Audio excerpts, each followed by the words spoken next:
like a desert planet that is F-105. You know him as Din.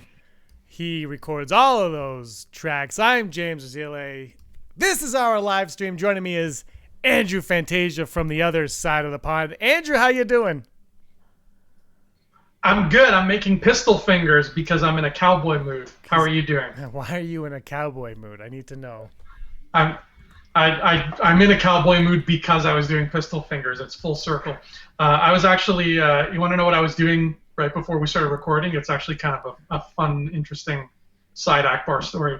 I want to say not really, but busy sure. This week with I've been busy this week with just, the typical writing, editing stuff, but I took some minutes to myself to just kind of relax and unwind, and I started reading old issues of Wizard magazine that I had stashed away in my closet. And right now I'm reading the cover of the magazine I'm reading is 99 Reasons Why the Summer of 2007 is going to be the best summer ever. And they're like, guys, the Simpsons movie's going to be amazing, and here's 5 reasons why. Obviously. I used to love Wizard magazine. I don't know how long you had it, but I had it when I was in grade 8, and they did X-Men casting.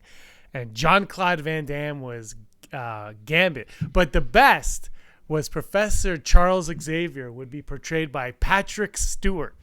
So, yeah. Like, at least they got something right, You can never go wrong. Sometimes, they do that a lot. They cast things, and like I was just reading one where they cast like, here's who we want to see in a Doctor Strange movie, and they had like Adrian Brody and like different random people, and I'm like, well, you're 0 for 5 here, but other times, they really nail it. Yeah, it was. I used to collect it from 2006. It was like around the time I was in college, so like 2006 to like maybe 2009, and then I stopped. I don't know why. Did you hardcore collect? I think it went out of business. Yeah, like I would get, like I didn't subscribe, but I would like go to the newsstand every month and buy it. And then I found out they had like their sister magazine, Toy Fair, where they just talk about toys. And they had this comic that they would make that was like an ongoing, like hilarious comic with toys instead of drawings. And I just found it really funny. So I would get both of those. And I did that for about 3 years. And then I think they stopped. I think they went out of business because they were a paper magazine, and they're all gone now for the most part, unfortunately. We still have Cosmo. Don't ask me why. Cosmo's still a thing. But Wizard magazine, and they would be thriving right now because of like the superhero movie craze. Like I can only imagine. Like right now where I'm reading, they're like, guys, next summer Iron Man 1 is going to be an amazing movie. So, like, they totally missed out on the whole MCU craze. It's unfortunate. I'm currently Googling Wizard magazine. I've got to see where it lies on this. I spelled Wizard magazine. I wrote them a letter once, and they printed it. Their final issue was March 2011. What did your letter say? It wasn't very good. I asked them like, oh, I was like, tell me more news about the movies, because I'm not really a comic guy too much, so I was like more into the movie news. And then I asked them like if I wanted to make my own comics, like who are independent comics publishers I could go to write my own. And he answered me, and he was a fun guy, Chris Ward. Chris Ward used to do the comments, the letters section. He was a good man. I don't know where you are, Chris, but I hope you're doing well. How old were you when you hit that one up? That was college. It was 2007, so I was 20. Oh, so you weren't even a child. You were old enough to know what's going on. Yeah, exactly. Oh, we got Rural Fanboy is a bit fuzzy on that magazine. I remember everybody. Well, when I was a kid in the early 90s, everybody was obsessed with Wizard magazine. That was a huge deal for all the kids back. They did a weird thing. I don't know if you remember, but it was like every once in a while they would have like a female and a male, and they'd be like half naked posing, like, and they're like making them all like sexual beings. I'm like, why? I was like, no, it was. I had one. I'll never forget. It was She-Hulk and Thor, and I was so like traumatized by that image. Like, why are they? They were like posing in bikinis and like thongs. I'm like, what is? That's hilarious. Yeah, what is happening? I probably have that issue somewhere. Find it. I want to read it. It would be. We're doing a new segment on the show today. If you go on our Twitter page, there's a poll up. Andrew, do you want to tell everybody about this new segment? Yeah. So basically, what we're doing is we have. You have to remind me of the name. I'm sorry, the name keeps escaping me. I know what it is. I just keep forgetting the name. Tell them the name. Tell us the name, James. Well, we are in the Greater Toronto area. I guess I'm not technically anymore, but the Leafs have this thing. I think other teams do too, where it's called Legends Row, and they put all the greats go on there, and every summer they vote on one to come out, and then they put a statue of said person. Maybe next week I'll put. I actually stood on Legends Row, so I am immortalized as a Leaf legend, believe it or not. So anyway, that's where this idea kind of spawned from. Right, and it's a big deal. I'm not a hockey guy, but apparently James filled me in. He said it's a big deal to be on Legends Row. So we wanted to create our own Legends Row. What's that? Just like Finn's a big deal. Just like Finn, he's a very big deal. Yeah. But you got to be careful because women always find out the truth, always. So we wanted to start our own Legends Row poll and have characters that we would induct into our own Rebel Scum podcast, Legends Row. I kind of wish somebody in our group was an artist so they could draw gold statues of these characters. If anybody watching is an artist and you got some time to kill, draw us some statues of whoever wins these things. So we have this poll up, and it's on Twitter right now. You can check it out. And the poll is, who deserves to be our first entrant for the Rebel Scum podcast, Legends Row? Here are your 4 nominees. All right, we got Jyn Erso, Beckett, Dash Rendar, or Dr. Aphra. Ooh, what a list. So it's on Twitter. Also put in the comments below who you'd like. Super chat with a reason why we'll read it. You're both up in Canada. Yes, sadly we are. Now, is this like a federal election kind of ballot where it's secret and we're not allowed to tell anybody what we voted? Well, I mean, if you comment on YouTube, everyone's going to know. If you put it on Twitter, no one has to know. But let us know why, and we will be doing a prize at the end of all of it. There will be a cool prize pack going out. We'll announce that soon. But we thought it'd be fun just to do a Legends Row. What are the top? But every week there'll be 4 characters. No, but look, there won't be Han, Luke, and Leia. They are already on Legends Row. We don't need to put them up there because obviously they're going to win out all the time. So these are for the secondary-ish kind of characters, the ones that we all love, but aren't first and foremost. So the front row of Legends Row is Luke, Han, Leia. I'd say Anakin, Obi-Wan, those kind of people. Yeah, the droids and such. This is when you sent me the list initially, when I first saw the list, in the text, I was really pleased with what a grab bag you made it. It was just complete, 4 completely different characters from 4 completely different corners of canon. And I loved that. That to me makes it completely fair. Yeah, it's not who's a cooler villain, Darth Vader or Sebulba? Well, it's Sebulba 9 times out of 10. No, but they're all they all have similarities though. There are traits that are very similar to one another. So yeah. Yeah, I'll tell you who I want a Black Series of in that list. Well, then we might have to do that later. Maybe we'll do the Black Series Legends Row. Yeah. So right now on Twitter, we're looking at it. It's Jyn Erso's at 80%, Beckett is at 20%, and the other 2 are just nothing. No one cares. Jyn Erso's killing it. She's killing it. Wow. Yeah, well, okay, but she is. I mean, I don't know. You have to go on here. You haven't voted on this yet, so I want you to go on and I want you to vote for it. I want you to be. I'm gonna vote right now. Yeah, I'm gonna vote right now. Here we go. Here we go. Wait to hear. So can I ask you who you're voting for? And ba-boom. Can I ask? Yes, you can. Wait. My vote is for. Oh, am I allowed to say? Yeah, okay. It hasn't come in yet. All right, yet, I just voted. There we go. So Twitter hasn't officially recognized it yet. My vote was for Dr. Aphra. I had this weird feeling that I like Aphra. Okay, that hasn't come in yet. I had a feeling though that you would go with Aphra. Can you? I just quickly why? Because she had the unenviable task of being one of the first new characters to have to carry their own story all by themselves, and she's doing it. She's rocking it.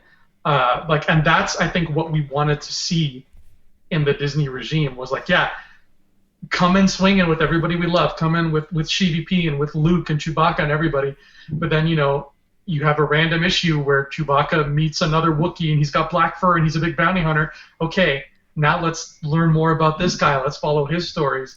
And the fact that they've been doing that in the comics with Aphra and her sort of rotating cast of characters is, I think, it's crucial for future generations of Star Wars writers to look at and be like, whoever's on Story Group 20 years from now, it's crucial for them, I think, to look at Aphra and what they've done with her in the short time they've had her and been like, okay, if we're going to make new fans, this is how we got to do it. Yeah, I remember when she was first introduced, I didn't know what to make of her. She had those 2 droid companions with her, if I'm not mistaken. And I love how she just kind of exploded into a character that I don't know if everyone is going to ever be familiar with her or not, unless they throw her in a movie or a Disney Plus series. But in the comic realm, she's a heavy hitter for the Star Wars comics, which is totally cool. She is, yeah. I just hope that, like, the one complaint I have about her is they don't seem to draw her consistently. Sometimes she's like she's clearly drawn as an Asian woman. Sometimes they draw her white. Sometimes she's drawn like super like cheesecake sexy, and sometimes she's just like a normal looking, like modestly dressed woman. So it's like I wish they kind of like stuck to one thing and kept it that way. Like I know that's the nature of comics. Different artists have different renditions, but I guess that's why I'm not a comic guy. Says the guy who's reading his Wizard back issues right now. Yeah, seriously, you're such a liar. I wish Brock was on here to talk about comics a little bit. All right, let's get into our first topic. We got a few topics today. We're going to talk about Force Ghost Wars in a little bit. I don't know how you feel about this. But first, we got to talk about the big news of it all. We talked about this on episode 126 of the Rebel Scum podcast. You obviously were not a part of that podcast because we had enough of you for the 2 episodes prior to that. But before we get into Rian Johnson, when you heard 3 new Star Wars movies, 2022, 2024, 2026, what were your initial thoughts? My initial thought was, damn, that's a 3-year gap between Rise of Skywalker and the next Star Wars movie. And I know 3-year gaps were normal before the Disney buyout, but after, being spoiled for the past 5 years, I'm like, oh, that's long. I wish it was just 2 years. Like, I can go 2 years, but the fact that it's a 3-year gap it hurt a little bit. The saving grace for me was I was like, okay, at least in 2 years there's Avatar. So that'll kind of fill the void for now. But that was my initial thought. What was yours? I'm surprised somebody still loves Avatar. That's what shocks me right now. I'm gonna be the only one who watches Avatar too. Apparently, from what I see on Twitter, I saw Avatar in the theater with Rob McDonald, and he can vouch for this. I hated the movie when I first saw it. Like I love the 3D because I love 3D. But the movie itself, I was like, I did not like any part. I got mad in the theater, and I get mad, and I was mad in the theater, and I left. I was like, and people were clapping. I'm like, why are people clapping right now? I was like, throw a tomato at the screen. But like I respected it, and made $1 bazillion, and that was always cool. And now all of a sudden, everybody hates this movie, and it's weird. Because I was always like, well, can anyone... I was one of the people like, well, can you quote a line from it? And no one ever could. And then now I feel like people are just hating on it, and I'm not sure why. Because I know they all couldn't have been hating on it before. But I'm curious for Avatar 2. I'm curious what they do. Because they're going to make 4 more of them. And like you said, it's going to be in between the Star Wars stuff. But my first reaction to Star Wars, it wasn't much. It was kind of what I expected. Like we knew that 2020 there would be no film at all. And I was thinking about 2021. I thought maybe they would, but I'm really happy that there isn't one because it gives them time to plan it out. And this is what I want to get into with Rian Johnson when we get into the other stuff is they announced 3 Star Wars movies, they did that before in 2012. I don't know if everyone remembers that, but they said, we're going to do 7, 8, and 9 and everyone's going to love it. And I was like, okay. But they did that, and the problem with that isn't the movies themselves. You can have problems with the movies, whatever. But what we got from that was, well, I showed up, and I was like, Can I write whatever I want? Yes, write whatever you want. What's the plot? There isn't one. Do what you want. And whether or not that's true, that's what they told us. And we all walked out of The Last Jedi going, well, that felt kind of like it didn't fit. Like, and now when you promised me 3 years, and Kathleen Kennedy at Star Wars Celebration says, I believe it was to MTV, she said, we're planning the next 10 years. And then she said, I think to Variety or The Hollywood Reporter, one of those two, she said, I'm working with Benioff and Weiss and Rian Johnson to plan out the next 10 years of Star Wars. So what I love about this is take, your year or two and don't make one movie, because Star Wars is never going to be one movie unless it's Rogue One. It's never going to be one movie. So you take your time, write your first movie, but map out your course. Don't write in full the next ones. I don't care about that, but have your course set. Be like, this is the movie we're making. We can make a few more, but this is everything that needs to be covered going forward. Maybe even past that third movie they can plan out, but have a plan. Yeah. That's how I feel. That was the first thing that came to me was, all right, plan this poop out. Yeah.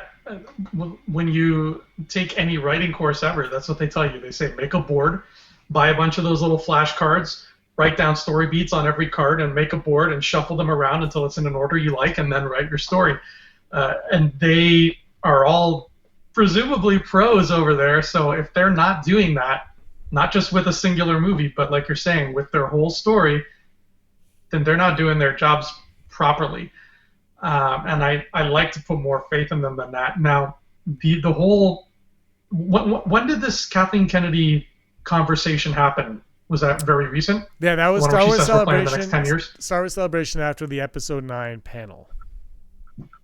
Okay. It's strange that in the next 10 years, or at least 8 years, there's only 3. Even though they're taking a break, it's still strange that there's only 3 there. And obviously I know Star Wars is not just movies. I mean, there's probably, at the rate they're going, there's probably going to be a new Disney Plus series every year coming out. There's going to be books all over the place. There's going to be comics coming out of our ass. We won't be able to stand because there's comics all over the place.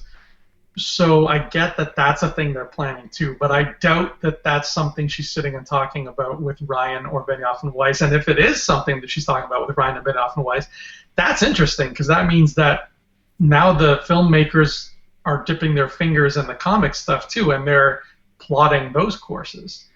So do you think that's happening then? Like, because of the lack of cinematic experiences we're going to have in the next decade, do you think they're going to focus a lot more on making the comics and the novels even better stories than they've been telling so that it feels more cohesive? Just sort of like as a trade-off? That's the other thing that I thought when they said this was, and now I know you love the shared universes and whatnot, and I know you think that I hate it, but I don't. There are things that I like and I don't like. Mm-hmm. When they chucked the EU aside, and they said, that is trash. That's an alternate. That's just stories. Everything we do from now on is all going to be connected. That was fine and dandy, and I was into it. I got Aftermath. I got Lost Stars. I got all these books.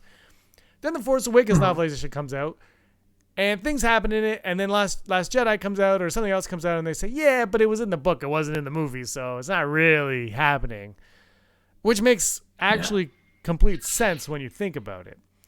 I hope what they do now is when they map out these 10 years of stories, that when they do a book, it can slide in neatly in that 10 years. You can't slide a book in neatly between 7 and 8 if you don't have 8 planned out from 7, right? So if you do that, then now all of a sudden, Aftermath 4 becomes a lot more relevant and a lot more intriguing to me as a fan and as a viewer, as a reader, because it's, well, now maybe I'll get some juice. And it might be like Rebels, where you get a space whale, and you're like, why is that thing here? Oh, yeah, it's to take out, spoiler alert, to take out Thrawn. That's why it's here. Well, you're not going to know that right away. So that's fine. And that's what I'm hoping that's what they do. Give us our Disney Plus stuff and make the books more relevant because there are too many of them. I can't keep up with them anymore. And do I want to keep up with half of them? I don't know. Is it worth it anymore? I didn't keep up with all of the EU because some of them I wasn't interested in. So, and that's what's happening now. And it's always going to be like that. But if you make it more relevant and you actually connect it, then I am going to force myself to be like, well, gosh, that purple kyber crystal was mentioned in that one book, and now I need to read that book for that one line of dialogue that said he had a purple kyber crystal. It was from the moons of Endor. And I'll be like, what? Mace Windu went to Endor. That's canon. It is now. That's that thing that I'm starting to do with High Ground, where I'm going to go over all the canon books and comics again, and I'm going to rate them not necessarily on how good they are, but I'm going to rate them on how important they are if you want to keep up with canon. And if you're a Patreon, you'll get those episodes earlier. But basically, it's either I have it like as it's either a puzzle piece that's like important that fits into the overall tapestry of Star Wars, or it's what I call extra pieces that are just there for fun, but it's not really going to amount to anything in the long run. And the comparison I make is Rebels is a puzzle piece, Resistance is extra pieces. So I'm going to start doing that with pretty much everything that's come out so far, at least everything that I own. Because I don't buy everything either. I can't. I'm not a rich man, unfortunately. So everything that I own is going to get graded like that. So at least it kind of helps you, whoever's watching, to get a sense of like, okay, if I can only buy one of these 5 books, which one's going to be the best bang for my buck? They're all roughly the same price. Which one am I going to walk away with thinking, I'm glad I read that, because now when I watch Return of the Jedi, I can think of this, and it'll make it that much better. Yeah, that's how it should be. That's when they got rid of the EU, that was their biggest mistake, was just there was no reason for it. And I still think they could bring back the EU. Just write more stories. Give us some, just don't be afraid to give us stuff. I was watching the 2D animated Clone Wars last night. It's not canon. I didn't enjoy it any less at all. I was like, this is really good. I was like, I really enjoyed this. I didn't enjoy it any less than I would have if they were like, everything that happens in here is gospel. That's just how it is. And well, I do like that they have been pulling small pieces of Legends and strategically using them, even if it's something very subtle. Like you brought up something, I don't know if you want to mention it now or save it for later, but you brought up something in the Droids cartoon that is very much... There are a few things. I don't know if you saw the rest of my tweet, but there was something way smaller. Well, we could just say it now. But there's something way smaller. They go to the planet Bunta in the 3rd or 4th episode. Yeah, and I was like, what? What is that? Like, oh my gosh. Like there's so much deep in there. I'm doing a Droids and an Ewoks rewatch. I'm just gonna watch them all for fun, and then I'll do like a video on like, these shows are still amazing. Watch them. The reason why I'm watching those is because I'm planning on doing a Resistance kid cast with my nephew. Because I think Resistance is a kid's show, and I think of Droids and Ewoks from my childhood, and I don't think my dad ever resented those cartoons. You know what I mean? Like I don't think he was like, "Wow, these aren't canon. How dare the Ewoks do that?" You know, I don't think that was ever. There's no Boonta and The Empire Strikes Back. Yeah, so that's my point with Resistance is yes, it is canon. But why can't it also just be for a 9-year-old? You know, like why can't a 9-year-old just sit there and enjoy it? And I don't know if he has, because he watched the first episode, he liked it. I will say this, Droids.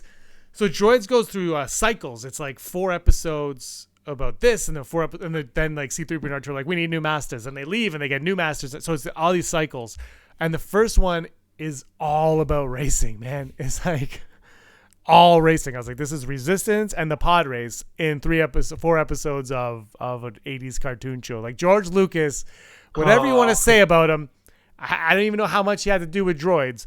He obviously had something to do with it, because Bunta and race, not pod racing, but just racing, and their speeders are like a mix of the ships they fly in Resistance and Luke's land speeder in A New Hope. It's like this cross between the two. Wicked. Yeah, so like, sometimes things are going to be for kids, and I think we have to all be okay with that and accept it once in a while.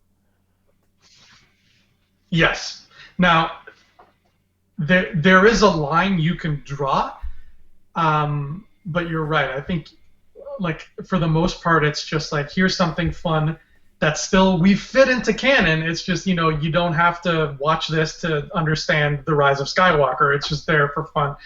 I think if there's a line to be drawn, it's just in simple, like, little things. Like, for example, in the Ewoks cartoon, I think they speak English, right? Mm-hmm. Like, today, I don't think they would want to do that, because then it would, like, something like that would really contradict. And in that case, that's weird. But, like, other than that, yeah, just if you want a cartoon where it's just like Maz Kanata running around with, like, her assistant, and her assistant's like a little spider droid that sits on her shoulder and just says "waka waka," like, why not? Like, if it's fun and it tells a good story and kids will enjoy it, then do it up. Yeah, I'm okay with that. Actually, I got to tell you about this the sequel trilogy. Ghost World brought this up. He said a sequel trilogy is like creating a brand new sports team, but then making all of the players old retired players from previous teams with their own baggage and styles. Maybe that's just like Star Wars in general. That's a good comment right there. That's what I'll say to that. Mm-hmm. Ahsoka and Star Wars: The Rise of Skywalker. We'll get to that. Let's save that one. Okay, but let's go into Rian Johnson then, since Andrew apparently just stopped talking to me. We're going to Rian Johnson. So Disney would not say who these films were going to be created by. They didn't say Ben Affleck. They wouldn't say Rian Johnson. Then the next day, John Campea of the John Campea podcast YouTube channel from Hamilton, Ontario, big Leafs fan. He would know Legends Row. He said that he heard from a source at Disney, I believe it was Disney, that I can't remember if exactly the wording, if he said fired or was not happening. The Rian Johnson was either fired or his Star Wars thing was not happening. Then he reached out to another source at Disney that he has, and that person said he didn't know anything, and then the third person didn't comment whatsoever. Have you watched that episode, and what are your thoughts on all of that? I haven't watched it. I'm a big fan of John Campea. He, back in his AMC Collider days, he got me started watching stuff like Collider Jedi Council, which I still watch to this day. So, like, he's a good guy. He's a fellow Canadian. I met him at Star Wars Celebration Orlando. Couldn't be a nicer guy. Very intelligent when it comes to the film industry. He knows his stuff. However, I think he's jumping the gun on this news here. Yes, it is odd that we have been, firmly promised by Disney 2 separate trilogies, and then all of a sudden they release their slate and there's only one trilogy there. That is disquieting. That's absolutely right. We have cause to be like, hey, what's up with that? But the thing is, if Rian Johnson has been fired, if Disney has decided, we want to step away, let's see other people, sorry, Ryan, but we're not going to go through with our collaboration here. We've seen this happen before with Disney. Disney has fired, I think, 4 directors now. And every time they have, with the exception of, like, Lord and Miller, which was kind of in the middle of everything, they've made a point to tell us as soon as possible to say, look, guys, Josh Trank is not doing Star Wars anymore. Colin Trevorrow is not doing Star Wars anymore. They told us very far in advance that this was not happening so that we could, lay off the speculation until we hear announcement of a new director. So if this was the case, I feel like even before the release of this slate, it would have been wise of them to just be like, hey, we are not moving forward with Rian Johnson anymore. We'll have other, collaborations with other directors in the future.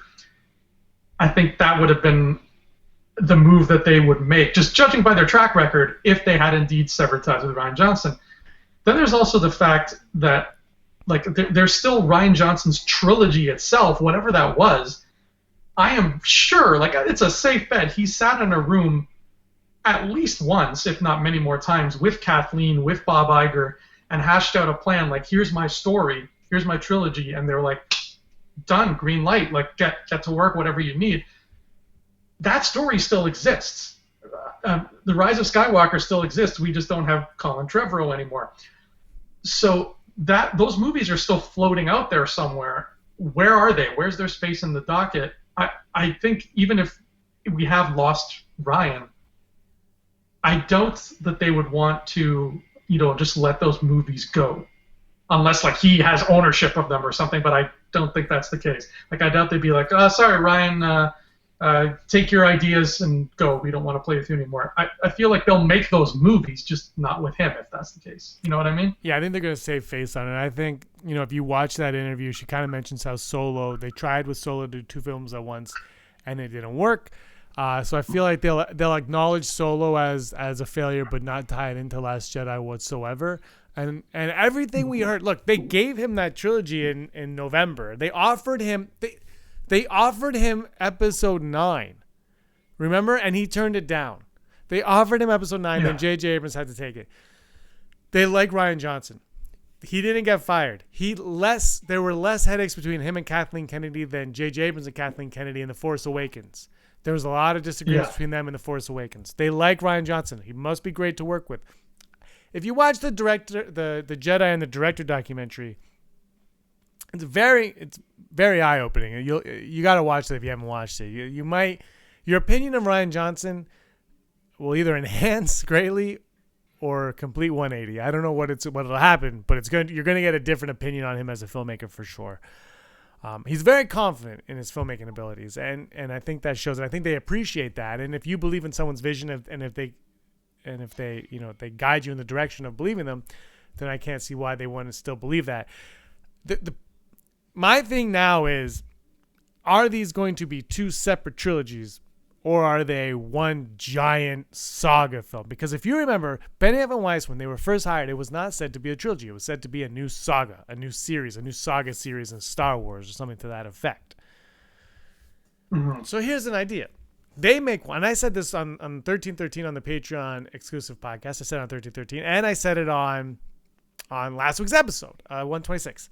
What if one of them are developing in the beginning, one of them are developing around an end or whatever, and you don't really know that they're connected, but something happens in one of them or both of them where you realize, these are intersecting stories that exist within the same universe. What if they are now getting together and they are planning out these next 10 years of movies, and instead of worrying about, okay, this takes place, mine is just 3 movies, mine is just 5 movies, instead of worrying about all of that nonsense, they just get together and they say the question that Andrew, I pose once a week, at least once a week, what is Star Wars? And I sit there and they're like, well, George Lucas's Star Wars was about a farm boy who goes on an adventure in a galaxy far, far away. What is our Star Wars? How does this begin? How does this end? Why are people invested in this? What is this new galaxy? Because even though it might be the same galaxy, it's going to be a 100% new galaxy. No Skywalkers whatsoever. Because Star Wars was always just this little family drama about this Skywalker family. And they finally decided to call it the Skywalker Saga, which I think was The Last Jedi was when they first... I think it was the title release for The Last Jedi was the first time they said it was the Skywalker Saga. So that's where I am right now. I don't think he's been fired. He might, they might go their separate ways eventually. I don't know. But right now, my hope anyway is that they're in a room together, being like, well, blah blah blah blah blah blah. This is Star Wars. These are our 10 years. This is the world that we live within. Yeah. And there's a very real possibility too that this slate, it goes up to 2027, I think, because 22, 24, and 26 are the Star Wars years. And then I think there's one more year, 2027, that they show after that. I could be mistaken, but that's where it stops. Who's to say 2028 won't also have a Star Wars film? And who only knows what that would be? Maybe they just immediately start another trilogy right after. My initial thought, and I think everybody's initial thought, including yours, if I'm not mistaken, beforehand was they're going to do it where it's like, okay, this December, Benioff and Weiss 1. Next year, Rian Johnson 1. Next year, Benioff and Weiss 2. Next year, Rian Johnson 2. That was at least what I had in my head. If they still do that, then that just means we're getting 4 years in between each iteration of each trilogy. You know what I mean? That feels like a long time to wait. So I don't know if they want to go that route. I doubt they will. But we kind of just took their cutoff point as an overall cutoff point, where I think I just could be like, yeah, we're just going to stop writing our slate there, but they obviously have more plans. So that's a possibility too. It could be just that 2028 we see another one of those pop up. Yeah, I don't think they're going to rotate them like that. I just think tell one fluid story, get it out of the way. If you're going to wait 2 years, just get it out of the way. Just tell us, just give it to us like that. Now, people are saying that in the comments that the Rian Johnson trilogy is still a go, but it's a separate story from Game of Thrones, which I'm totally cool with that as well, as long as they are in a room together saying this is the world that we live in. Now, your stories could be 1,000, 2,000, 10,000 years away from my stories, but we need to know. You need to have the history of your world. You have to have the present day, and you have to have the future of your world. You have to know exactly what's going on. Because Star Wars, like we've been saying, is all lore. It's all mythology. It's not run and gun. It's steeped in all of that nonsense that we love to absorb ourselves with. And the only way to have that accurately portrayed is like George Lucas had notes upon notes upon notes, and he had 16 years, 17 years between Jedi and Menace.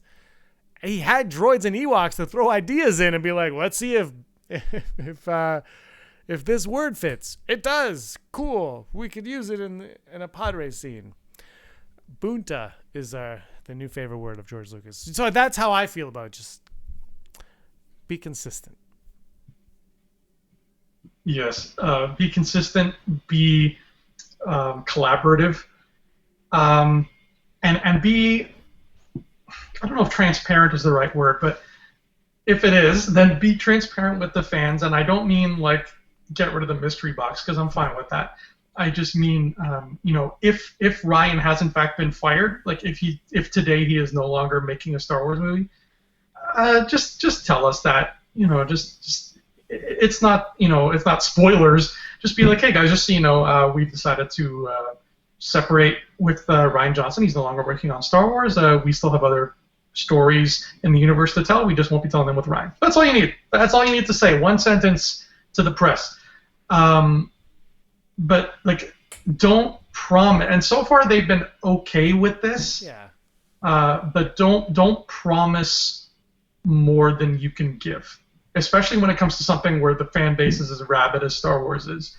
Like so far they've been okay. Like they haven't like overreached themselves, but don't be like, oh, just wait, man. It's going to be the best Christmas ever. You got 40 gifts under the tree, whatever. And then you show up and there's like 20 gifts under the tree and the tree's only half decorated. Like, don't do that. If that's the case, if you're not 100% committed to this trilogy yet, don't announce a Rian Johnson trilogy to begin with until like they've got the art in the bag and they're going to start casting, because then you just set people up for disappointment, rather, and that's how you get goofballs like Mike Zero and other people on YouTube being like, Star Wars is dead because Lucasfilm doesn't know what they're doing.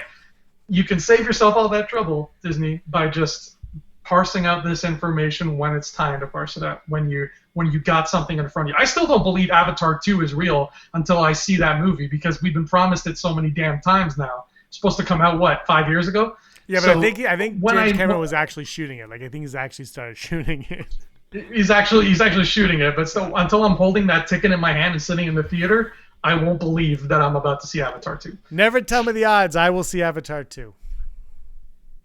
44%. Wow, that's okay. Sure. Yeah. I don't know. I was actually the opposite. I was the opposite of you. I hated the 3D, but I liked the movie. I love 3D.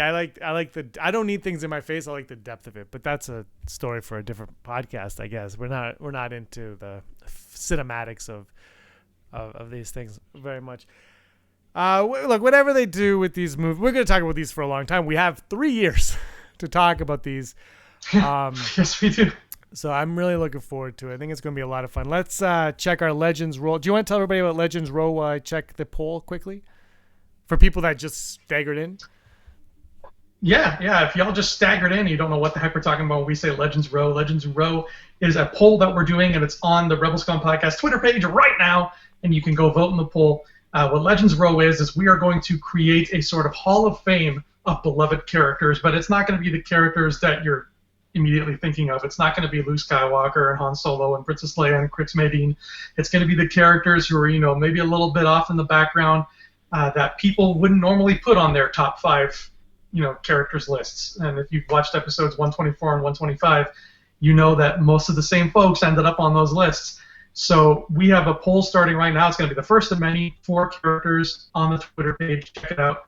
You can vote for who deserves a golden statue in the hall in our Legends row between Jyn Erso, Beckett, Dash Rendar, or Dr. Aphra.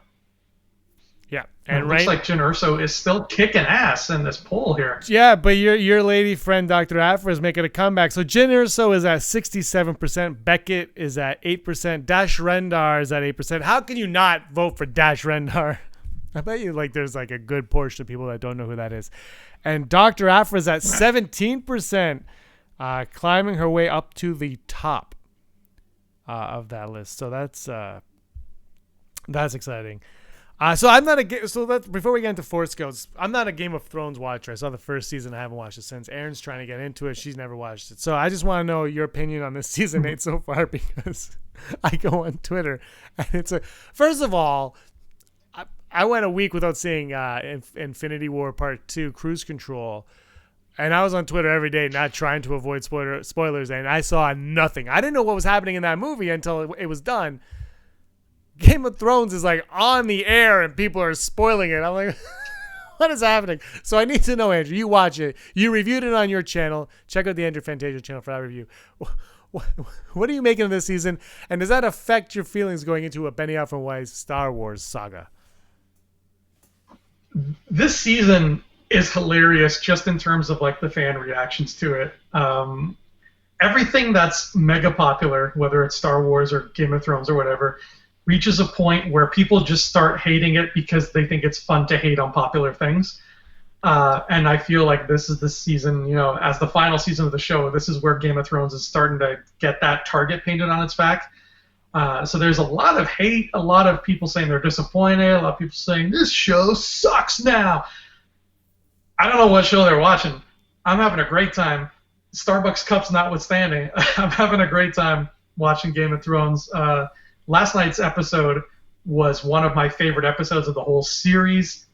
It was beautiful. Lots of characters die. I'm not going to say who they are here. I'm not going to spoil it for you. But what I've been doing on my channel is sort of instead of just reviewing the episode, I'm doing it.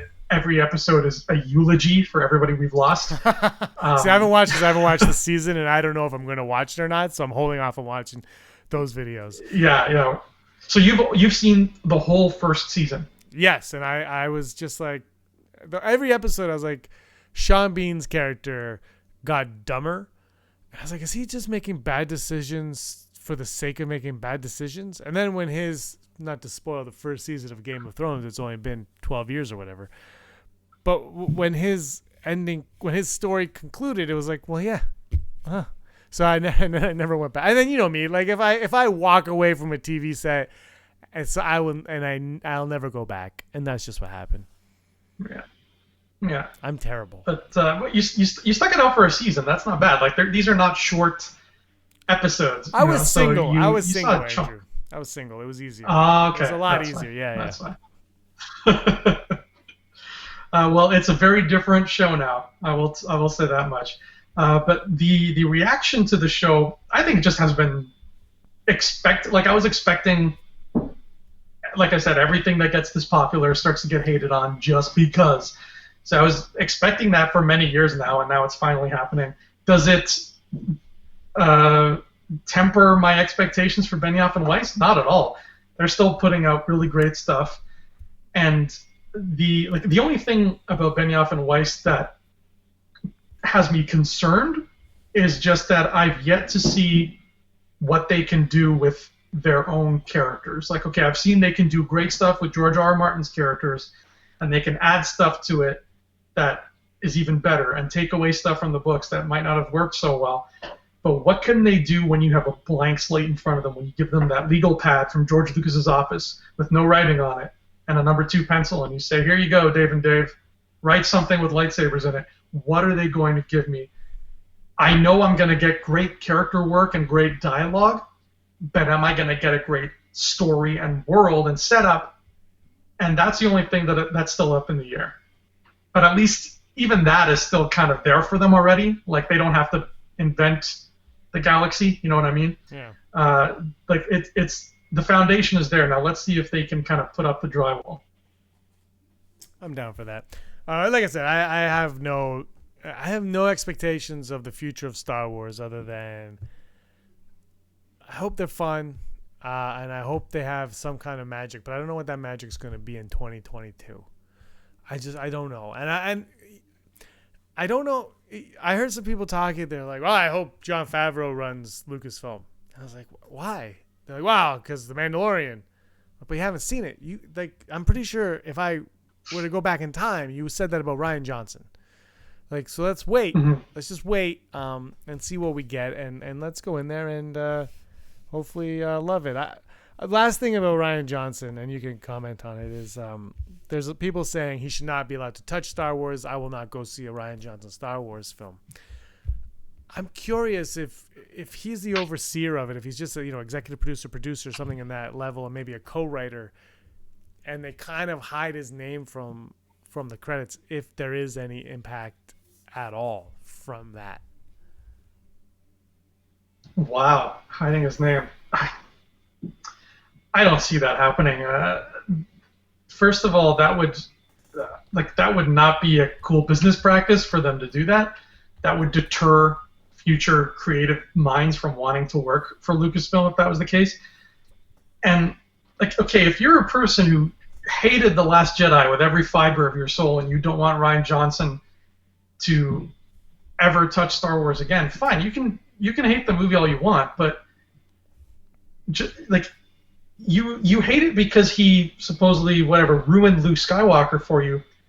He's not going to ruin Shabazz Mazada for you because you don't know who Shabazz Mazada is. He is going to make that character up right now and introduce you to him, and then he's going to put out a movie starring Shabazz Mazada, and guess what? Your childhood is safe from that movie. It won't be ruined.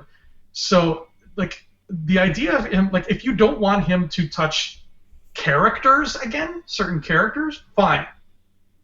But what's wrong with letting the guy play in the sandbox with other toys? You're just kind of being petty at that point, I think. Yeah, I mean, I can see a little bit of trepidation on their part giving him maybe 3 films, but let's see. I think he's a good director. Let's see what he's got. They obviously he pitched something to them that they believed in, that Lucasfilm said, yeah, and that I would presume that that Bob Iger and Disney was like, yes, that's it. We love what you did with this, and I love your idea there. So that's how I feel about that. I think that's enough of the Rian Johnson.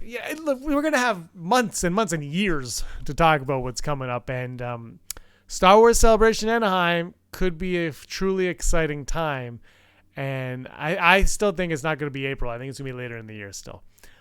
That's what I believe. A few people have actually messaged me. I got 3 messages in the last 2 days from people who have told me the exact same. Are they from telemarketers? They're telemarketers. I do get a lot of telemarketer phone calls, but I got 3 messages in the last 2 days or 3 days from different people. I don't know if they have the same source or not, but they all said the exact same month to me when they heard the rumor was about it. So I don't know where they got it from. I haven't followed up on it, so I don't want to mention it here, but it wasn't April. That's all I know. So maybe you're right. Maybe it is a summer thing. Yeah, apparently we're buffering. You want to try this? We could try this. Whatever. Let's go into our final topic, the Force Ghost forcing up. Episode 9 is going to conclude the Skywalker saga, and one of the things that are introduced to in the Skywalker saga, no matter what they do in Star Wars going forward, it will always have been introduced in the Skywalker saga, and that is Force ghosts. Force ghosts were not around before the Skywalker saga. They'll probably be around after it.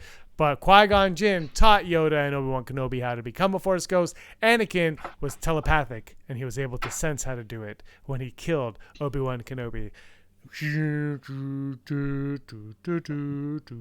That's my singing. So Force ghosts. There's been a lot of talk. We have Din on these shows. They talk a lot. He talks a lot about George Lucas's initial plan of having, the Force ghosts kind of come out of the hiding and kind of fight, I guess. And if you've seen Lord of the Rings, you know that something like that happens similarly in the Lord of the Rings films. Andrew Fantasia, what are your thoughts on Force ghosts fighting a battle? It depends who they're fighting and why, because we get that moment in, I think, Empire Strikes Back, where Kenobi's Force Ghost is like, if you choose to fight Vader, you do it alone. I cannot interfere. So it gave me the impression that it's like, okay, the Ghost can, be a cheerleader and be like, go Luke, beat the bad guy, you can do it. But he can't, pull out a laser sword of his own and block Darth Vader. So if it's Force Ghost on Force Ghost action, which is not as hot as it sounds, if they're fighting one another, maybe, you got some interdimensional kind of like when Professor X goes into whatever that zone is and he fights other people in his mind. If it's something like that, I could get behind that. That sounds like something that I would only let Filoni touch. Because Filoni's good with the metaphysical, he's good with the Force and the religious aspects of it and the spiritual side of Star Wars. So I would only trust Filoni with that kind of thing. But I could see that happening. I can't see Rey is being cornered by Kylo, and she's like, "Oh my God, somebody help me!" And then Luke's ghost is like, "I got your back, Rey." And that's my Mark Hamill, everybody. Yeah, it sounds perfect. And he takes a swing. Yeah, it's like he's in the room. I can't see that kind of thing happening. I don't know. Do you see that? Would you even want that? Would you want a Force Ghost Luke to be like, "I'm physical now"? No, but when you look at how they did it in Lord of the Rings and how Aragorn had to go and get them, yeah, there could be something kind of cool, heroic, and epic about a moment where Rey has to kind of search within her and feel the Force, and using that Force, she's able to summon all of the Force ghosts of the Jedi before her, which wouldn't be a ton because they didn't know how to do it. But maybe you would get maybe you would get Qui-Gon in some type of form, Obi-Wan, Luke, Yoda. There might have been others who learned it as well. We don't know. And they kind of come, and maybe Dooku. You know what I mean? Like a beheaded Dooku, but not. But these Jedi have to come, and they're like. And that moment that Obi-Wan says, if you strike me down, I'll become more powerful. Maybe it's for this moment in time. Because we never really saw what happened from that. Maybe he helped Luke guide the missiles to shoot down the Death Star. We don't know. But maybe that's what this is. Because, and I did a Unleashed about Ahsoka Tano with Aaron Quinton, our Patreon, Aaron Quinton. Hit us up on Patreon. Join us on videos. And give us a like and a subscribe. And afterwards we were talking, and Hobie doesn't mind me saying this, but he was like, I think we're going to get a lot of fan servicey type stuff going on. You know what I mean? Like he's like, I think it's going to be not to an extent, but not maybe as much as Infinity War or Endgame, but we'll get some. And you've already brought Sheev back, and when you bring him back, that's already a fan service moment. Now you could argue it's not, but it is. Let's call a spade here. So if you're going to do that, why not have people fight him that have a connection to him?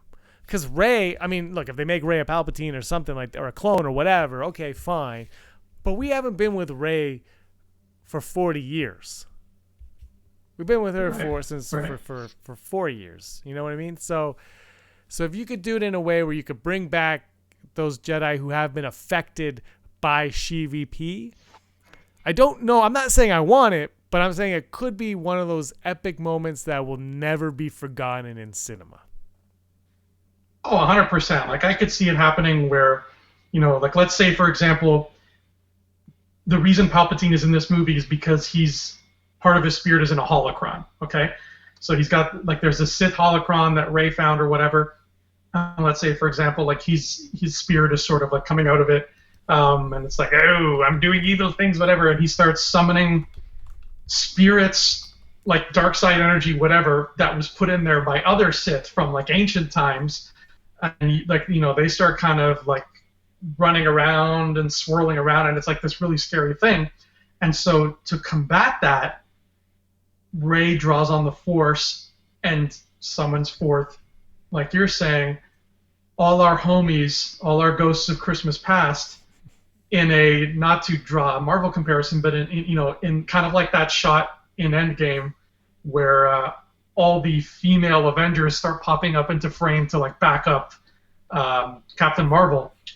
Like, she's like, oh, I got help too, Sheev, because she's actually going to say the word Sheev in the movie. She is, yeah. And then she calls forth Luke and Qui-Gon and Yoda and Kenobi, maybe even Mace, who knows? Like she brings them forth, and that shot of them like one by one popping their heads up in the same frame, people would go bananas. I'm going bananas right now thinking about it. I just can't wait for this movie.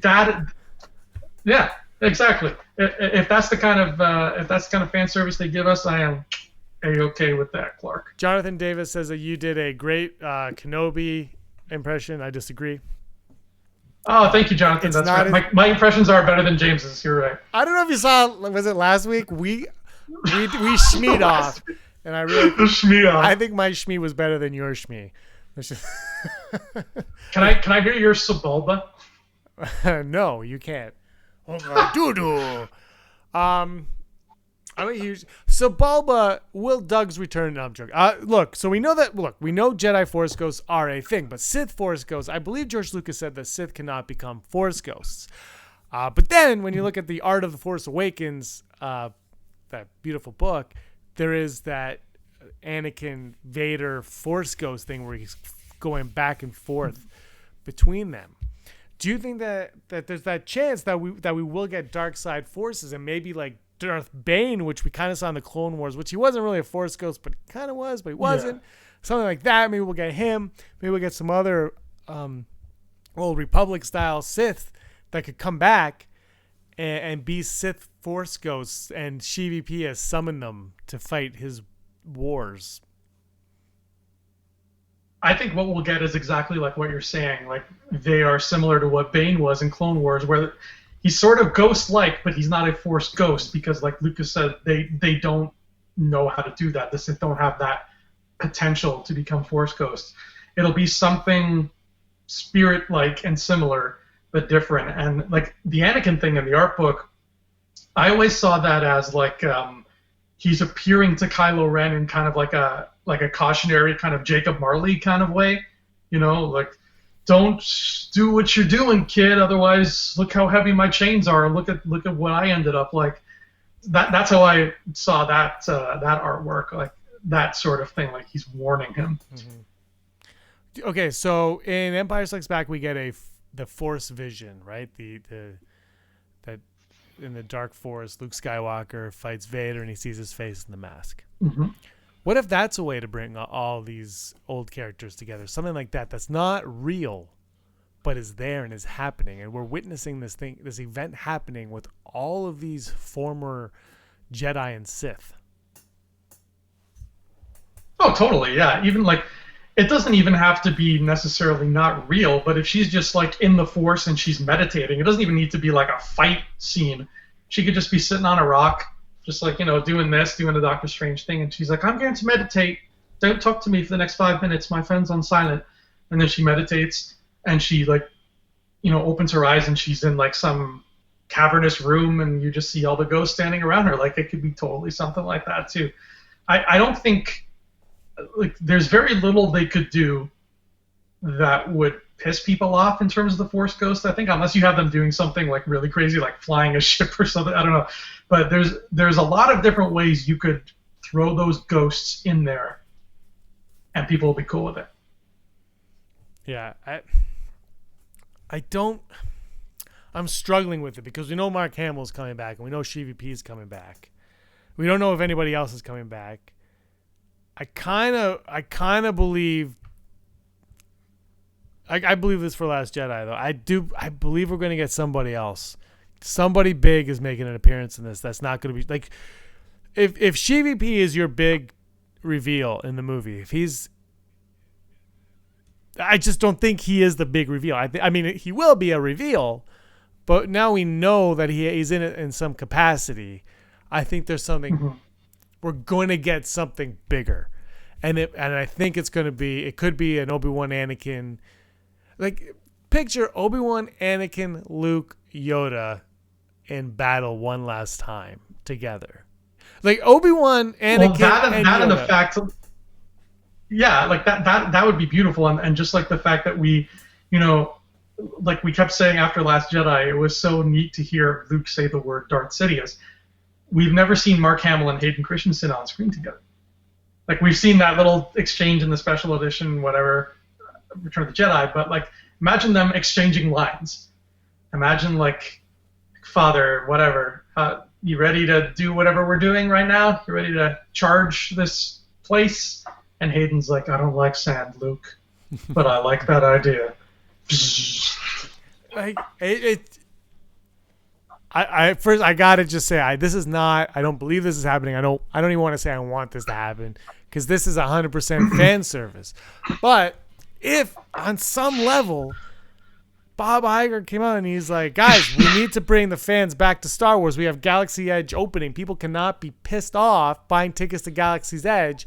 We need something that's going to bring the fan base together. Like, there is a scene in Endgame, Infinity War 2, that I actually enjoyed. Something happens. I don't know if I want to spoil anything. It's not my job to do that. This is not, I said this last time, this is not an Avengers podcast YouTube channel. This is a Star Wars one, and it's not my place to spoil it. Yet. But yeah. But there's a moment with Captain America. He has a huge moment. And when you know what I'm talking about, right? In the war, got a couple. He has a moment in the war, in the end battle. Yes. He has a moment. Okay. Yes. But that moment happened, and they teased it in another movie earlier on. And I was like, that's stupid. Don't do that.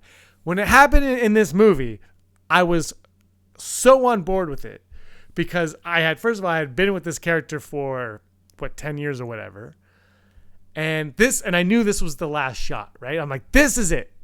Just throw everything at me. Like, let me have it. This is your last chance to really impress me. Just blow me away. And that's for better or worse. That's what Marvel. That's what the Russo brothers. That's what they did. They said, "Hey, we're gonna throw everything and the kitchen sink at you. Take it."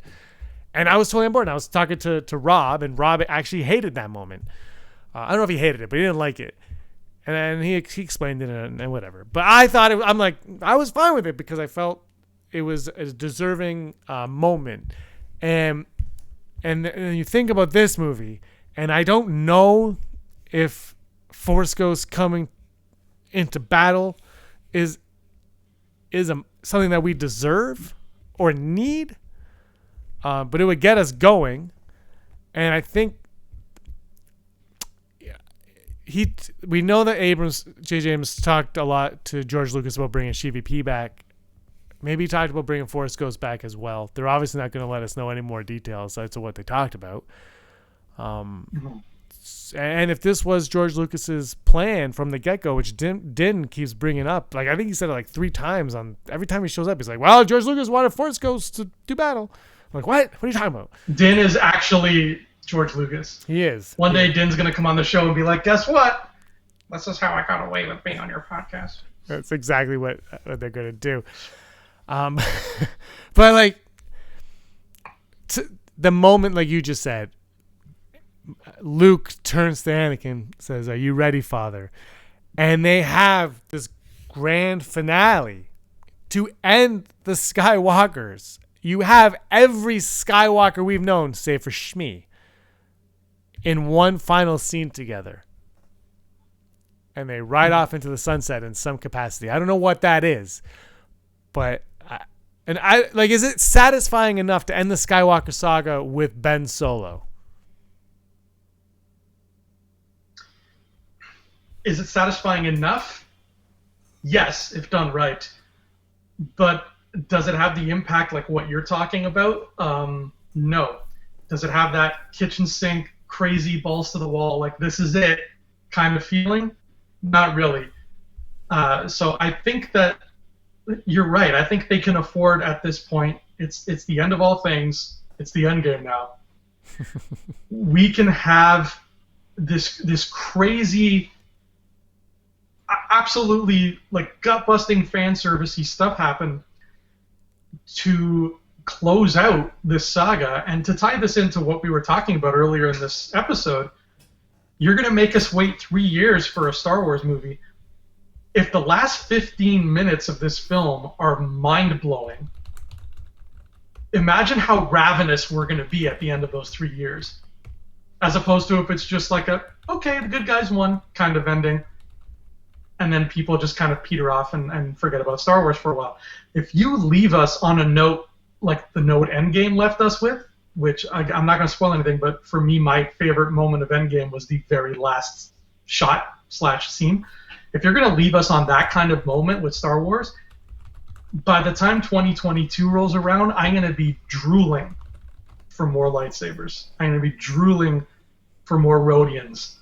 And Disney's going to be like, well, if you have some money, I can give you that. And I'll just, there you go. I'm there. They got my dough. So why not? Yeah, we just wrote it. J.J. Abrams reshoots. Bring them all back. I do worry that they're afraid to bring back Hayden Christensen. And then what Obi-Wan Kenobi do you give us? Do you give us Ewan McGregor? Do you give us Ewan McGregor acting as Alec Guinness?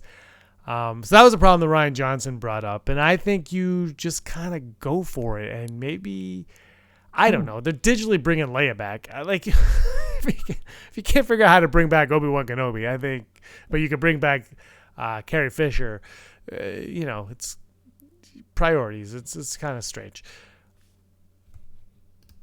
Yeah, just bring us the Ewan McGregor we have now. He's halfway there anyway.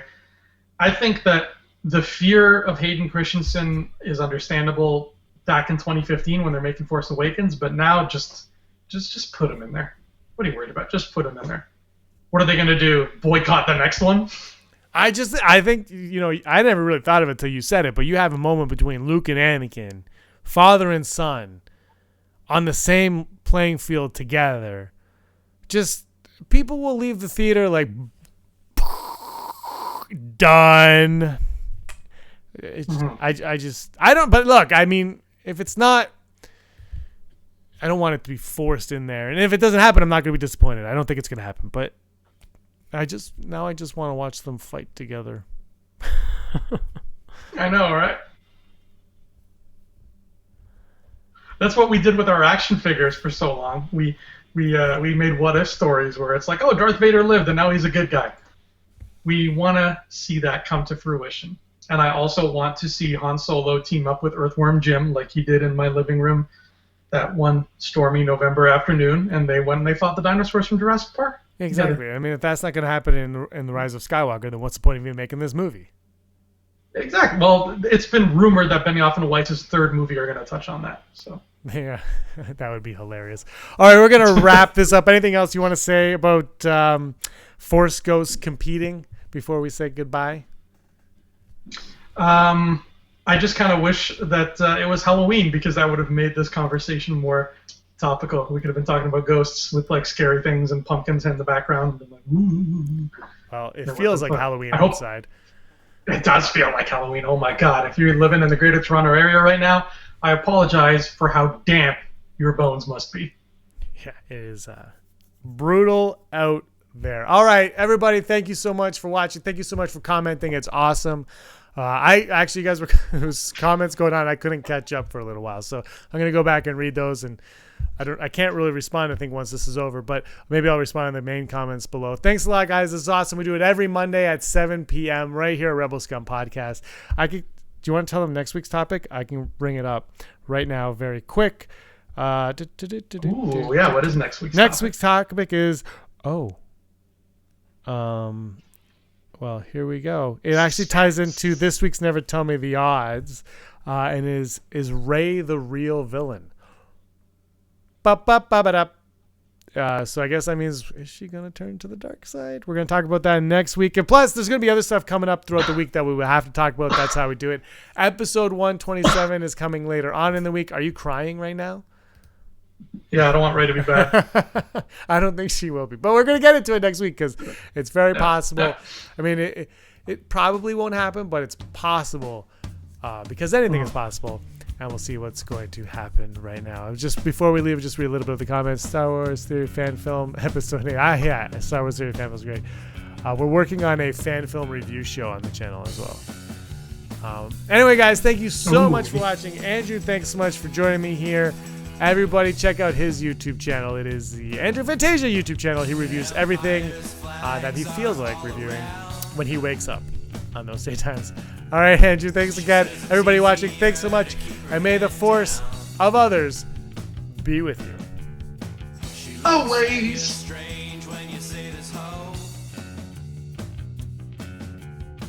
That's how rebellions work, don't you know?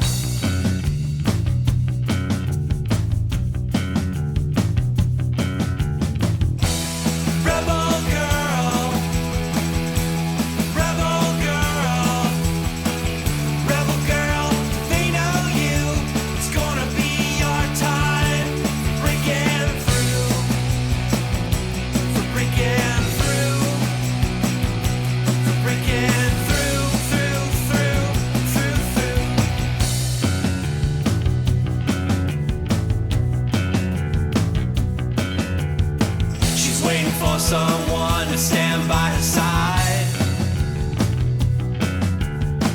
We all have a world where we want to hide. In the desert sun that you made home.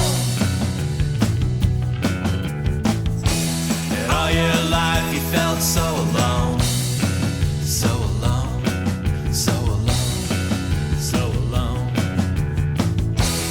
Rebel girl,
kinda strange when you say there's hope.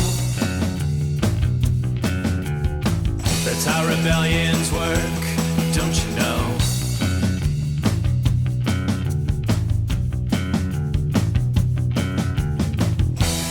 Rebel girl, rebel girl, rebel girl, they know you.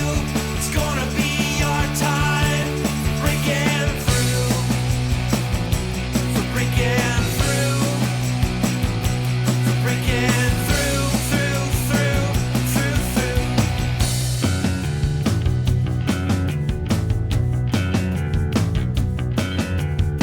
She's waiting for someone to stand by her side. We all have a world where we wanna hide. In the desert sun that you made home. And all your life you felt so alone.